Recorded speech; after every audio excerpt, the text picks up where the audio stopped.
ਗਰਮੀ ਦੇ ਮੌਸਮ ਦੇ ਵਿੱਚ ਜਾਨਵਰਾਂ ਨੂੰ ਗਰਮੀ ਦੇ ਅਸਰਾਤ ਤੋਂ ਬਚਾਉਣ ਵਾਸਤੇ ਬਿਹਤਰੀਨ ਆਜ਼ਮੂਦਾ ਘਰੇਲੂ ਨੁਸਖਾ ਅੱਜ ਦੀ ਵੀਡੀਓ 'ਚ ਤੁਹਾਨੂੰ ਦੱਸਾਂਗੇ।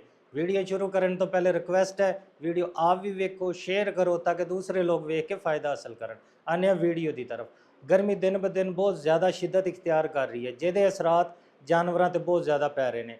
ਖਾਸ ਕਰ ਦੁੱਧ ਦੇਣ ਵਾਲੇ ਜਾਨਵਰ ਆਪਣਾ ਦੁੱਧ ਘਟਾ ਗਏ ਨੇ, ਫਾਰਮਰ ਬਹੁਤ ਜ਼ਿਆਦਾ ਪਰੇਸ਼ਾਨ ਹੈ। ਗੋਸ਼ਤ ਵਾਲੇ ਜਾਨਵਰ ਵੀ ਆਪਣਾ ਗੋਸ਼ਤ ਘਟਾ ਰਹੇ ਨੇ, ਵਜ਼ਨ ਘੱਟ ਹੋ ਰਿਹਾ ਵਾ, ਖਾਸ ਕਰ ਬੱਕਰਿਆਂ ਦੇ ਵਿੱਚ। ਫਾਰਮਰ ਇਸ ਚੀਜ਼ ਦਾ ਹੱਲ ਤਲਾਸ਼ ਕਰ ਰਿਹਾ। ਅੱਜ ਦੀ ਵੀਡੀਓ 'ਚ ਤੁਹਾਨੂੰ ਦੱਸਦੇ ਹਾਂ, ਜਿਹਦੇ ਵਿੱਚ ਤੁਸੀਂ ਸਭ ਤੋਂ ਪਹਿਲੇ ਲੈਣਾ ਹੈ ਸਰੋਂ ਦਾ ਤੇਲ 100 ml।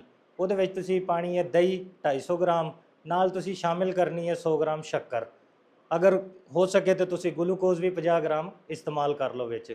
ਇਹ ਬਣਾਉਣਾ ਕਿਵੇਂ ਹੈ? तमाम चीज़ों को अच्छी तरह मिक्स कर लेना, थोड़ा बहुत पानी पा के ते जानवर को शाम के टाइम पिला देना।